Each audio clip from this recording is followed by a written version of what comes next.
कौन है? उपनिषद में बहुत सुंदर बात कही है, सप्तऋषियों की साधना करो। सप्तऋषि, दो आंख, क्या है? दो आंख, दो कान, दो और एक मुख, सात ऋषि। सात ऋषियों की साधना जिसने कर ली वो नर से नारायण बन जाएगा, मानव से महामानव बन जाएगा। आंखों का बड़ा ही मामला गड़बड़ है, आप सब समझते संसार में। आज जो उपद्रव ज्यादा हो रहा किसके कारण है? दृष्टि गड़बड़ हो गई। जैसी दृष्टि वैसी, जैसी नजरें वैसे नजारे। वेद क्या कहता है कि भद्रम कर्णे भी श्रृणुयाम देवा, भद्रम पश्येम अक्षभीर्य जत्रा। मतलब आंखों से अच्छा देखो, कानों से अच्छा सुनो, और रसना से अच्छा शब्द बोलो, और जो नासिका है उसे अच्छी जो है सुगंध लीजिए। आज की स्थिति क्या है? ये सारा खेल उल्टा हो गया। हमको जो देखने में अच्छा लगता है, इंद्रियों को अच्छा लगता है, हम उसी को देखते हैं, और इससे फिर हमको अनेक रोगों का सामना करना पड़ता है। और हम जो हमारे लिए जो है भद्र है या अभद्र है, उसका हम व्यवहार छोड़ करके कोई हमारी बड़ी तारीफ करे तो हमको बड़ा अच्छा लगता है कि नहीं? और पहले ऐसा होता नहीं था। जो सत्य है वही सत्य है। हम कभी भी अपने वसूलों से, अपने मर्यादा से, अपने जो है गंभीरता से, अपने नियमों से कभी हम विपरीत काम नहीं करते थे। आज की जो गिरावट है, इस गिरावट से हमको बचना है और अपने इंद्रियों पर अष्टांग योग का पालन करके यम, नियम, आसन, प्राणायाम, प्रत्याहार, धारणा, ध्यान, समाधि और अहिंसा, सत्य, अस्तेय, ब्रह्मचर्य, अपरिग्रह, ये यम और शौच, संतोष, तप, स्वाध्याय, ईश्वर परिधान, ये यम नियम का पालन करके अपने आप को नर से नारायण बनाने का कार्य करना है। मैं एक शब्द थोड़ा सा, और अभी समय है मेरे पास, और घर को क्या बनाइए? स्वर्ग बनाइए। क्या बनाइए? स्वर्ग बनाइए, और जीते जी स्वर्गवासी हो जाइए। डर लगता है क्या कहने में? अरे जब घर में स्वर्ग बनेगा तो ऑलरेडी हम स्वर्गवासी होंगे कि नहीं होंगे? स्वर्गवासी हो जाएंगे ना। एक महात्मा थे, तो वो लिखते थे अपने आगे स्वर्गवासी अमुक नाम है। तो देखो, जिनको जीवन में अब लोग क्या कर रहे हैं, चंद्र पर, मंगल पर जो है वो कर रहे हैं, है? खोज कर रहे हैं, खोज तो कर ली, अब वहां पर वो प्लाटिंग हो रही है, बसने की तैयारी चल रही है। अच्छा, जो जिनको जीवन में, पृथ्वी पर जिनके जीवन में मंगल नहीं है, वो मंगल पे क्या करेंगे? जाकर के वहां भी दंगल करेंगे। तो इसलिए यहां जिनको मंगल नहीं है उनको कहीं मंगल नहीं हो सकता है। इसलिए अपने आप को देवत्व से युक्त करिए, ऋषित्व से युक्त करिए, और अपने घर को मंदिर बनाइए। और मंदिर में रहने वाले कौन होते हैं? देवी और देवता होते हैं। इसलिए घर को मंदिर बनाइए। एक बार की बात है, आचार्य चाणक्य नगर में टहल रहे थे, तो किसी ने पूछा, अरे आचार्य आप यहाँ आज कैसे टहल रहे हैं? आज तक तो हमने आपको फिर ही नहीं देखा। बोले नहीं, मैं आज देख रहा हूं कि नगर में शमशान कितने बने हैं। फिर उसने पूछा, अरे आप शमशान की बात कर रहे हैं? नगर में तो शमशान नहीं होता, शमशान तो नगर के बाहर होते हैं। आचार्य आप ठीक से बोलिए, आप कुछ भूल रहे हैं। तो फिर आचार्य चाणक्य मुस्कुराए, बोले कि नहीं, मैं बड़े होश हवास में इस बात को कह रहा हूं कि मैं शमशान ढूंढ रहा हूं। तो वो हाथ जोड़ करके बोले, कैसे? बोले देखो, एक शमशान वो होता है जहां पर मुर्दे जलाए जाते हैं, और एक शमशान वो है जहां पर जिंदे लोग जलाए जाते हैं। अच्छा, और स्पष्ट कीजिए आचार्य, मुझको अभी कम समझ में आया है। तो बोले सुनो फिर, क्या कहा?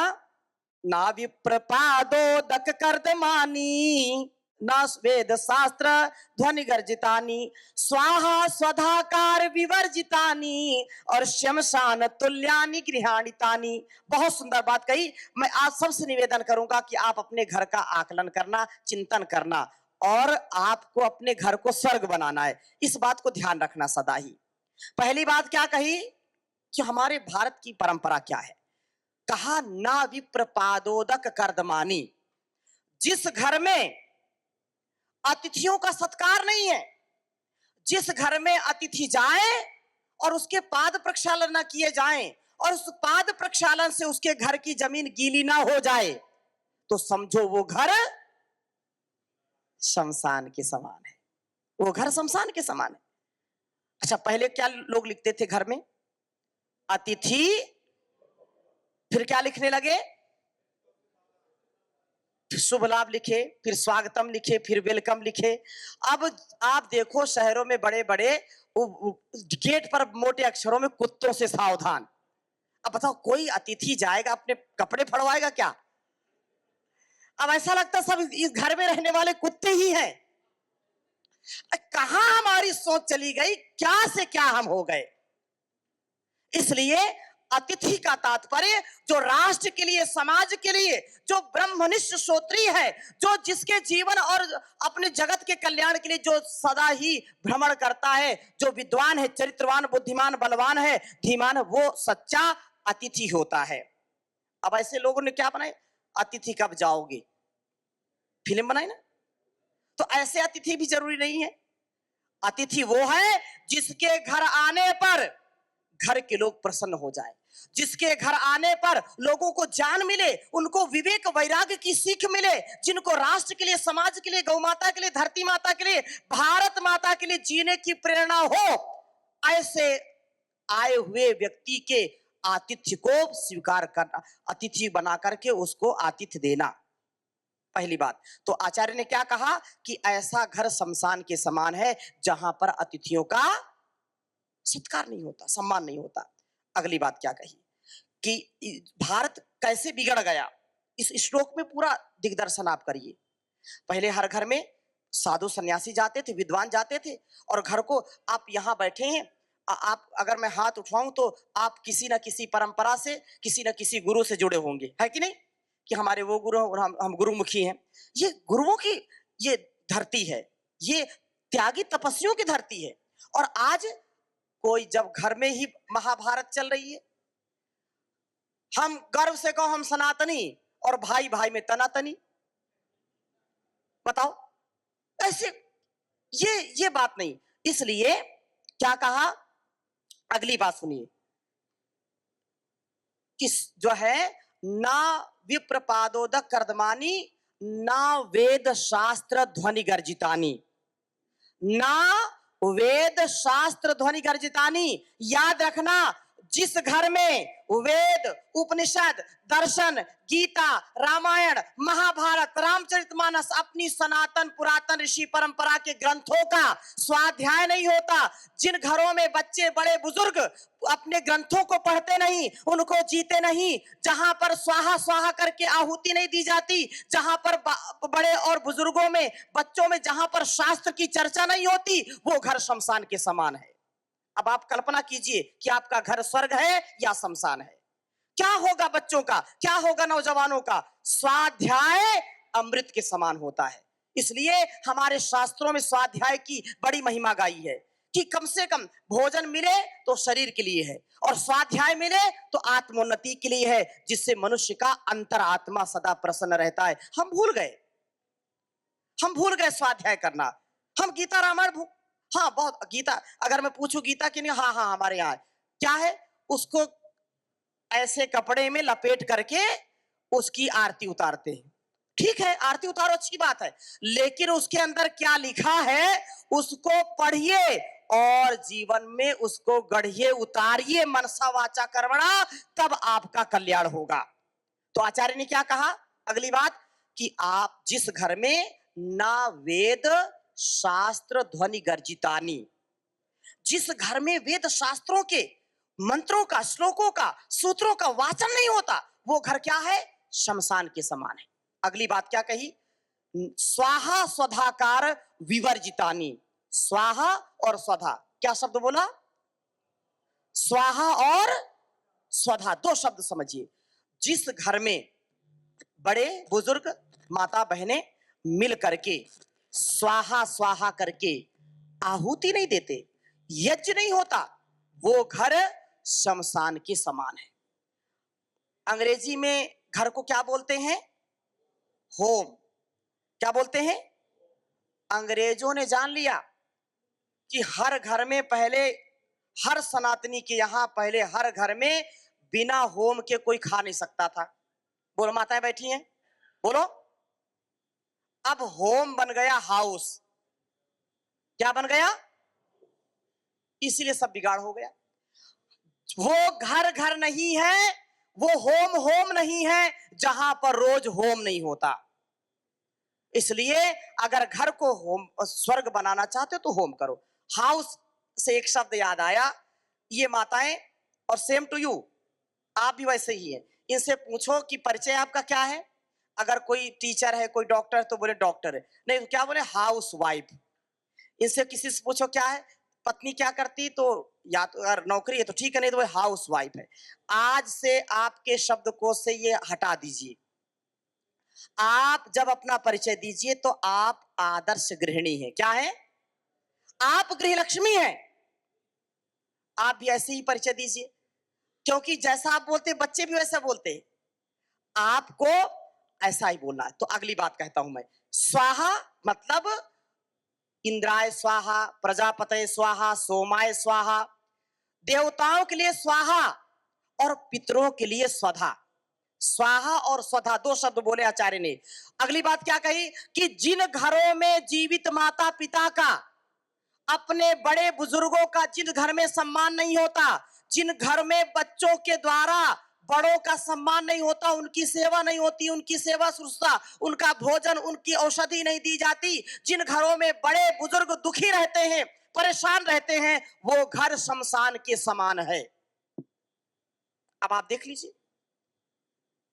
घर की स्थिति क्या है कि बच्चा सुनता नहीं है, बहू सुन नहीं रही, बेटा बेटी सुनने को तैयार नहीं।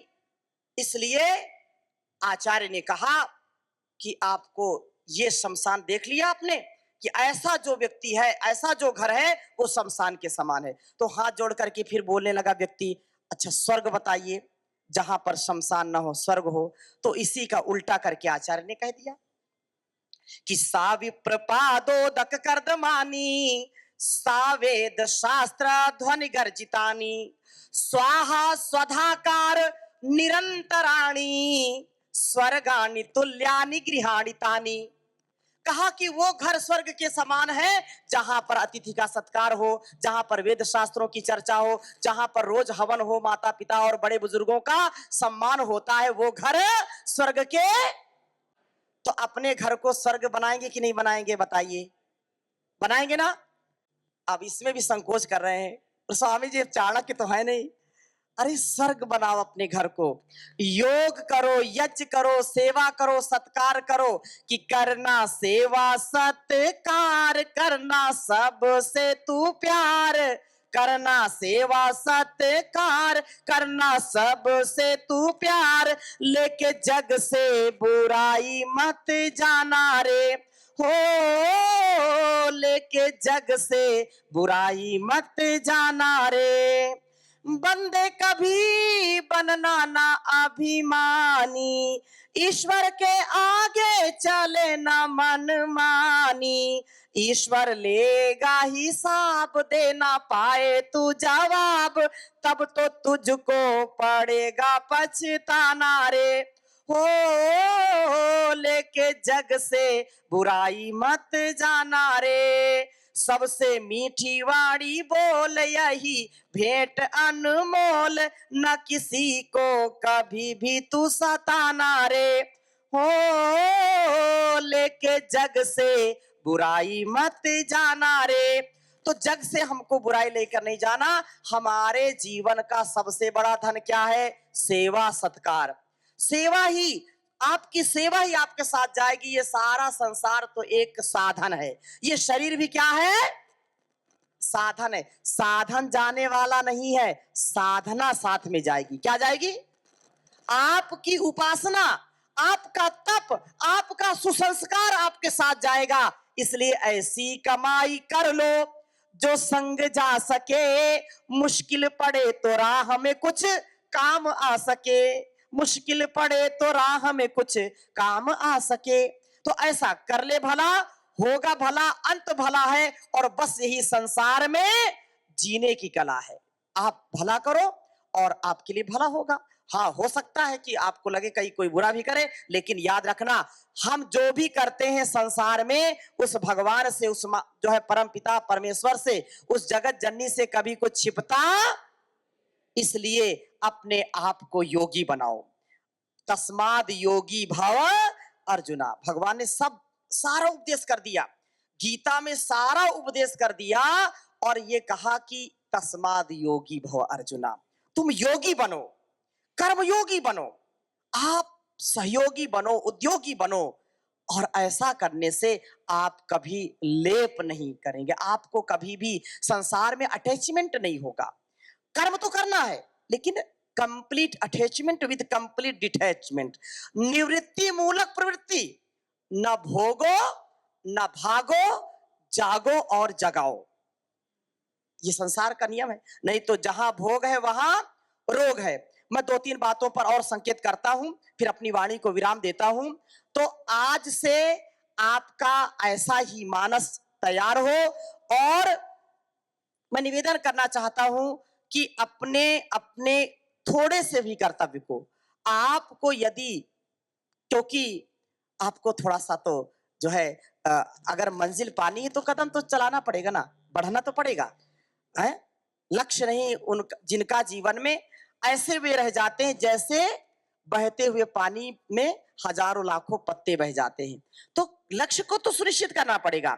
इसलिए योग का, आयुर्वेद का और स्वदेशी का प्रयोग, यज्ञ का, गौ माता की सेवा का एक व्रत लीजिए, योग व्रती बनिए। क्या बनिए? योग व्रती। एक सभी शब्द बोलिए। योग व्रती बनना। क्या बनना है? आयुर्वेद व्रती बनना। क्या बनना है? और गौ सेवा व्रती बनना। क्या बनना है? और अपने लिए सदा सर्वदा वेद व्रती बनना। क्या बनना? वेद व्रती। वेद के अनुकूल आचरण करना, वेद के विरुद्ध कभी आचरण नहीं करना। वेदो अखिलो धर्म मूलम। वेद सब सत्य विद्याओं का पुस्तक। वेद का पढ़ना पढ़ाना, सुनना सुनाना और मनसा वाचा कर्मणा स्वभाव में लाना, ये हमारा परम कर्तव्य है। इसलिए वेद अनुकूल आचरण, गुरु के अनुकूल, आत्म अनुकूल आचरण करना, ये सनातन पुरातन ऋषि परंपरा का ये ध्येय होना चाहिए। तो आपको यह सुनिश्चित करना है। और जो 2 बातें लास्ट की मैं बताता हूं, स्वदेशी का क्या करना है? स्वदेशी का सत्कार और विदेशी का बहिष्कार। स्वदेशी अपनाओ, राष्ट्र। आज पूरी दुनिया में भारत पर बहस चल रही है। चल रही कि नहीं चल रही? कुछ दादागिरी दिखा रहे हैं, आंख दिखा रहे हैं भारत को। तो हमारा क्या कर्तव्य राष्ट्र के प्रति? 3 दशकों से स्वामी जी महाराज ने घूम घूम करके आंदोलन किया है और यह बताया है कि हमारा राष्ट्र धर्म सर्वोपरि है। हमको अपने घरों में छोटी छोटी आने वाली चीजों पर भी ध्यान रखना है। कोई भी चीज विदेशी प्रयोग ना करें जहां तक हो सके। अब कोई ऑप्शन नहीं है तो अब तो मजबूरी है, क्या करोगे? जहां तक आपको विकल्प है तो आप अपने किचन से लेकर के, अपने बाथरूम से लेकर के, अपने दैनिक वस्तुओं का जो प्रयोग करते हैं, आप अपने आसपास की बनी हुई चीजों का, आप जिले में या प्रदेश में या भारत की जो बनी चीजें हैं, उनको पहले उनका सत्कार करें, उनको स्वीकार करें, उनका आग्रह रखें। विदेशी वस्तुओं का प्रयोग करना बंद कर दीजिए। नाम है हिंदुस्तान लीवर। अब हिंदुस्तान लीवर की सैकड़ों चीजें आती हैं, हम उसको नहीं जानते क्यों हिंदुस्तान लिखा है। पाकिस्तान जाएगा तो पाकिस्तान लीवर हो जाएगा। नाम हिंदुस्तान, वो हिंदुस्तान कंपनी नहीं है, हिंदुस्तान की नहीं, वो भारतवर्ष की नहीं है, वो विदेशी कंपनी है। और उसके इतने प्रोडक्ट्स हम लेते हैं, कुछ वही नहीं। इसलिए आपको कोलगेट हो, पेप्सोडेंट हो और जो है क्लोजअप, ये सब विदेशी कंपनी है। इसलिए अपने स्वदेशी का प्रयोग करिए। कोई भी चीज आप बाहर की मत लीजिए और इससे 1-1 रुपए आपका आपके राष्ट्र के लिए, आपकी सनातन परंपरा के लिए होगा। पतंजलि के उत्पाद, जो पतंजलि के प्रोडक्ट है, वो स्वदेशी और एक बहुत बड़ा विकल्प जो हमारे महापुरुषों ने देखा था, उसका एक विकल्प है। पतंजलि कोई व्यापार को मुख्य नहीं, उपकार को, उपचार को, सत्कार को, राष्ट्र धर्म को सर्वोपरि मान करके यह कार्य कर रहे हैं, जिससे देश और दुनिया में एक सनातन की परंपरा आगे बढ़ रही है। तो आपको ऐसा करना है। अगली बात, आपके आसपास मैं निवेदन करूंगा, भाई दिलीप जी और भाई किशोर जी इधर ही आ जाएंगे। ये भाई किशोर जी, दिलीप जी, हुमान जी, महिपाल जी और बालाराम जी, बांकाराम जी, ये सुभाष जी, आदि पूरी टीम ये इधर सामने आ जाइए एक बार। इनकी जिम्मेदारी मैं जो है लगा करके जाता हूं और आपको भी उत्तरदायित्व दे करके जाता हूं कि आपका यहां इस बार का जो कार्यक्रम है ये, और यहां हमारे जो ऊपर बैठे हैं और उसके साथ साथ मैं भी, ये निस्वार्थ, निष्कपट, निश्चल, निर्विकार, निरहंकार होकर के जो गुरु सेवा में, राष्ट्र की सेवा में कार्य करते हैं। हमारी बहन सुमन जी, दुर्गा जी भी आए, तो इनका साथ आपको देना है और एक संकल्प लेना है कि पूरे बाड़मेर को अब योगी बनाना है, ढाणी ढाणी योग को पहुंचाना है। एक बार जोरदार अभिनंदन करिए सभी का। हमारे भाई खेमाराम जी इधर आ जाए। तो ये इतनी बड़ी टीम है, अब इस टीम को आपको पूरा सहयोग करना है और बहुत जल्दी आपको डेट सुनिश्चित करके, तारीख सुनिश्चित करके बताएंगे। सहयोग शिक्षक प्रशिक्षण शिविर, आज सुबह भी मैंने बोला था इस बात को कि शरीर विज्ञान, योग विज्ञान, यज्ञ विज्ञान, गौ विज्ञान, आहार विज्ञान, संपूर्ण विज्ञान को एक दिन में 1 घंटे में कैसे समझेंगे। इसलिए आपको 100 घंटे का प्रशिक्षण यहां दिया जाएगा। हमारे सभी वरिष्ठ, आप सब इस टीम का पूरा सहयोग करेंगे और आने वाले समय में कम से कम 500 से ज्यादा, और अगर हम पूरे तहसील कितनी है पूरे बाड़मेर में, तहसील 12 तहसील हैं, तो 1200, अगर हर तहसील से 100 लोगों को भी लेंगे तो 1200, 1000 योग शिक्षक तैयार करना है। इसमें आपको भी अपना सहयोग करना है और जो मुख्य योग शिक्षक या सहयोग शिक्षक प्रशिक्षण लेगा उसको फिर मुख्य योग शिक्षक के लिए भेजेंगे। सहयोग शिक्षक प्रशिक्षण 100 घंटे यहाँ और 7 दिन फिर हरिद्वार में। आप में से कितने लोग यहाँ जो मुख्य योग शिक्षक बन करके आए हैं, एक बार हाथ उठाइए। पीछे भी बैठे, यहाँ भी है। तो आप लोग ये एक बार जोरदार अभिनंदन करिए इनका। आप में से कितने लोग रोज योग कक्षा चलाते हैं, एक बार खड़े हो जाइए। योग कक्षा जिनकी रोज चलती है एक बार उठ जाइए। कुछ तो उठे आइए, आप भी उठ जाइए। वाह, एक बार इनके लिए जोरदार अभिनंदन करिए, खूब जोर अभिनंदन करिए। अरे आपकी तालियां कम है, और तेजी से। तो बैठ जाइए। तो मैं इसलिए इनको खड़ा किया हूं कि अब बाड़मेर को जो कार्य अभी तक चल रहा था उसको आगे बढ़ाना चाहिए कि नहीं, बोलिए ना, बढ़ाना चाहिए। अब इस कार्य को 10 गुना 100 गुना आगे बढ़ाना है और बहुत जल्दी जब आप इस कार्य को आगे बढ़ाएंगे 500 से 1000 योग शिक्षक तैयार हो जाएंगे तो मैं 5 दिन के लिए आपके बीच में आऊंगा। 5 दिन योग, यज्ञ और अपनी सनातन परंपरा को आगे बढ़ाने का जो कार्य होगा उसके लिए हम मिलकर के कार्य करेंगे, सभी संगठन, सभी धार्मिक और सामाजिक संगठन। अगली बात यह है कि आपके आसपास बहुत लोग बीमार हो जाते हैं जिनका असाध्य रोग है, घुटनों के दर्द हैं, कभी लीवर खराब हो गया, कभी हार्ट खराब हो गया। गौर से 1-2 मिनट की बात है, लीवर, हार्ट, किडनी 90% भी बिगड़ गई हो, कितने परसेंट, 90% भी बिगड़ गई हो तो आप हार नहीं मानना, आपको पतंजलि वेलनेस उनको भेजना है और वो नैसर्गिक चिकित्सा पद्धति से 500 से ज्यादा प्रकार की थेरेपी दे करके उनको नया जीवन देने का काम होगा। इसलिए आप उनको वहां भेज सकते हैं, नहीं तो लाखों लाखों रुपए लोग खर्च कर देते हैं और वो लाभ नहीं मिल पाता। बड़े बड़े डॉक्टर, बड़े बड़े इंजीनियर, देश विदेश के लोग वहां आते हैं। तो आपको यदि ऐसा किसी के प्रति आपको लगता है, छोटे छोटे बच्चों को ऑटिज्म, छोटे छोटे बच्चों को टाइप 1 डायबिटीज, छोटे छोटे बच्चों को हार्ट की समस्या हो रही है, बड़ों को हो रही है, तो आप ये जरूर उनको योग करें और कराएं। और ज्यादा समस्या है तो उनको पतंजलि वेलनेस भेजें। यहाँ पर हमारे भाई किशोर जी जो बहुत परम पूज्य गुरुदेव जी महाराज के आशीर्वाद से बहुत बड़ी सेवा देते हैं। मेगा स्टोर और जो चिकित्सालय और आरोग्य केंद्र के माध्यम से पूरे बाड़मेर को स्वदेशी का बहुत बड़ा विकल्प दे रहे हैं। और पूरा परिवार, पूरा जोशी परिवार भाई हमारे किशोर जी से लेकर के, प्रमोद जी से लेकर के और प्रदीप जी से लेकर के इस पवित्र अनुष्ठान में लगे हैं। तो इन पूरे भाइयों का भी एक बार जोरदार अभिनंदन करें, पूरे परिवार का, जो बहुत निश्चल भाव से सेवा सत्कार के कार्य में लगे रहते हैं। और पुनश्च आप सबका बहुत बहुत जो है धन्यवाद भी है और आशीर्वाद भी, शुभकामनाएं भी हैं। और विशेषकर जो जिनका हर पल प्रतिपल जब भी किसी कार्य की बात हो तो आदरणीय ओम प्रकाश जी तन मन धन संसाधन वो पूरा जीवन अपनी सनातन परंपरा के लिए, और सभी हमारे भाई आदरणीय मनोहर जी और आप सबके लिए भी एक बार जोरदार अभिनंदन करिए। तो ये खूब दीर्घायुष्य को प्राप्त हो और ऐसे सबको आशीर्वाद देते रहें। आप में से किसी का कोई प्रश्न हो तो पूछ सकते हैं। अभी मैंने बहुत सारी बातें आपको संकेत मात्र में कही है। बोले भारत माता की वंदे वंदे।